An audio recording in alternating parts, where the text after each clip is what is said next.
मैं अपनी कक्षा के छात्रों से कहता रहता था कि पढ़ने के अलावा और भी अच्छी अच्छी बातें सीखें। मन में कोई सवाल वो पूछ ले, मैं जवाब दे दूंगा। पहले तो बच्चे झिझके, पर एक दिन उन्होंने मुझे पर ऐसे सवालों की बौछार कर दी कि मेरी आंखों के सामने अंधेरा छाने लगा। मास्टर जी, रशीद मेरा दोस्त है। हम दोनों साथ साथ खेलते हैं, साथ साथ स्कूल आते हैं, मेला देखने भी साथ साथ जाते हैं। हम में बहुत प्यार है। ईद पर वह मुझे अपने घर से सेवियां लाकर खिलाता है और मैं दिवाली पर उसे घर की बने गुजिया और समोसे खिलाता हूँ। क्या बड़े लोग हमारी तरह मिलजुल कर एक साथ नहीं रह सकते? कल ही एक खबर में पढ़ा था कि 4-5 लोगों ने एक मुस्लिम को सरेआम सड़क पर मार डाला। मेरा सिर धरती से लगता जा रहा था। मेरा सारा जोश हवा हो चुका था। लग रहा था कि मैं कुछ जानता ही नहीं। बहुत जानने का गुमान चूर चूर हो गया था। मासूम बच्चों से भरी उस क्लास में सबसे गंवार और अनपढ़ मैं खुद था, क्योंकि उनके किसी भी सवाल का सही जवाब मेरे पास नहीं था। जब मैं स्कूल में नया नया आया था, तब ऐसा सवाल पूछने की हिम्मत किसी भी छात्र में नहीं थी। यह बदलाव में ही उनमें मिलाया था। दरअसल बीएड के बाद बहुत हाथ पैर मारने के बाद एक देहाती सरकारी स्कूल में नौकरी मिली। उस स्कूल में 12वीं जमात तक की पढ़ाई होती थी। नई नई नौकरी थी। किसी स्कूल में मास्टर बनने का पहला मौका था। उनमें उमंग थी, लगन थी। बच्चों को कुछ नया सिखाने की उमंग थी। उस समय मेरे लिए मास्टरी केवल रोजी रोटी का धंधा भर नहीं था, बल्कि मेरे मन में बच्चों को पढ़ाने के अलावा उन्हें अच्छी अच्छी बातें सिखाने की चाहत भी लोरी मार रही थी।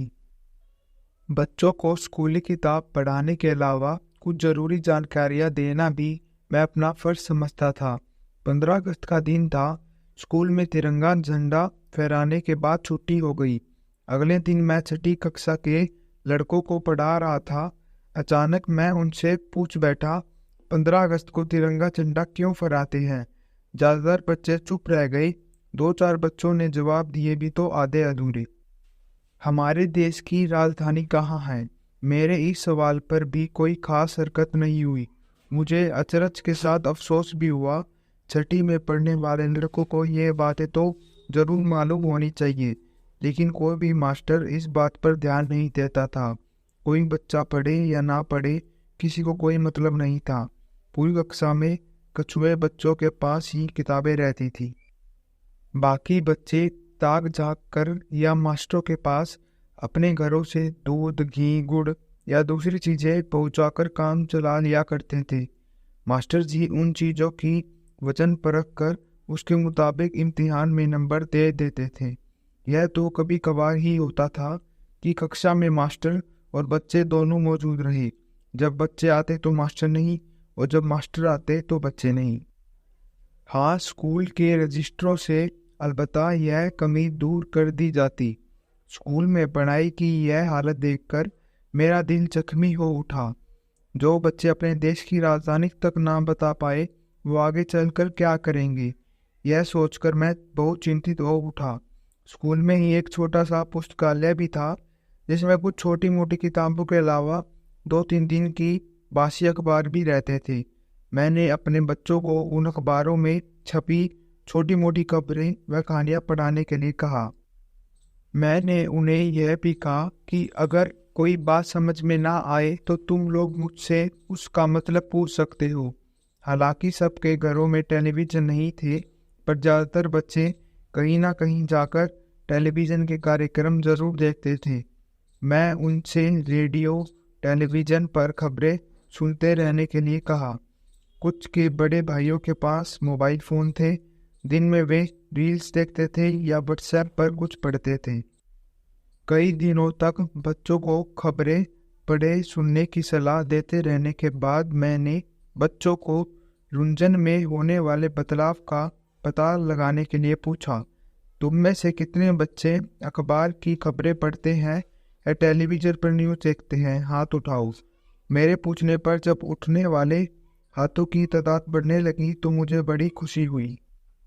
एक दिन मुझे लगा कि मेरी क्लास के लड़कों की मासूम आंखों में खबरों के बारे में कुछ छोटे व गंभीर सवाल तैर रहे हैं। मैंने उन्हें ढाढ़स देते हुए कहा कि वे जो भी पूछना चाहे पूछ सकते हैं। कुछ देर के सन्नाटे के बाद पहला सवाल स्प्रिंग की तरह उछलकर सामने आया। हत्या किसे कहते हैं? उसे कैसे करते हैं? एक बच्चे ने आगे बढ़कर पूछा। दुश्मनी में लोग एक दूसरे को जान से मार डालते हैं, इसको हत्या करना कहते हैं। बच्चों के सवाल का कुछ सकपाते हुए मैंने जवाब दिया, जो लोग हत्या करते हैं वे गंदे लोग होते हैं ना मास्टर जी। एक भोली सी सूरत पर फैली मासूम आंखों में नफरत तैर रही थी। उधर से मैं अपनी गर्दन मोड़ भी नहीं पाया था कि एक लड़की ने जानना चाहा, जो लोग हत्या करते हैं उन्हें डर नहीं लगता? वे तो बच्चों की भी हत्या कर देते हैं, उनकी बच्चों से क्या लड़ाई होती है? आवाज मेरे गले में अटकने लगी। तभी एक दूसरे लड़के का सवाल चाबुक की मार सा घाव दे गया। जो बच्चे मरते हैं उनकी माँ तो रोती होगी ना मास्टर जी, युवती किसे कहते हैं? एक कोने से आवाज आई। उस लड़की का सवाल मुझे जवाब देने लायक लगा। मैंने कहा, देखो, जब तुम कुछ और बड़ी हो जाओगी तब तुम्हें युवती कहेंगे। जब मैंने उससे पूछा कि उसका सवाल किस घटना से जुड़ता हुआ है, तो टूटे फूटे शब्दों में जो कुछ भी वह समझ ना पाई, उसे पूरा सुनने से पहले ही मैंने अपने कानों में उंगली डाल ली। रात को 4 बदमाशों ने एक युवती के साथ, इससे आगे वह ना तो अपनी बात पूरी कर पाई और ना ही मैं सुन पाया। मैं समझ नहीं पा रहा था कि इन सवालों की बौछार से बचने के लिए कहाँ और किस कोने में जा छिपूं। तभी मुझे सब कुछ जानने वाला समझकर एक दूसरी लड़की ने अपना एक भोला भाला मासूम सवाल मेरे सामने रख दिया। अगले महीने मेरे सुरेश भैया की शादी होगी, तो क्या मेरी माँ पर उनकी बहू पुलिस केस कर देगी? मैं तो कभी शादी नहीं करूँगा। एक दूसरे लड़के की एक जोड़ी आंखों डर से फैल गई। मेरी कद बराबर बोना होता जा रहा था। मुझे संभालने का मौका दिए बगैर एक हथगोला सा क्लास की पहली लाइन से आकर मेरे माथे पर लगा। मास्टर जी, लोग दूसरों के घर क्यों जला देते हैं? मेरी बेचैनी बढ़ गई और पसीना पोंछते हुए मैं क्लास से बाहर निकल आया और कैद कर लिया खुद को उन सवालों की अंधेरी गुफाओं में, जिनका मेरे पास कोई जवाब नहीं था। लेकिन फिर भी चैन नहीं मिला। सोचने लगा, कब हम इतने समझदार और अच्छे रहन सहन वाले हो पाएंगे? कब हमारी पूरी बिरादरी अपने चाल चलन सुधार कर मिलजुल के रहने लगेगी कि ऐसे सवालों से हमारे सिर सरफ से नहीं झुकेगा? वह वक्त कब आएगा जब बच्चों के हर सवाल का जवाब हमारे पास रहेगा?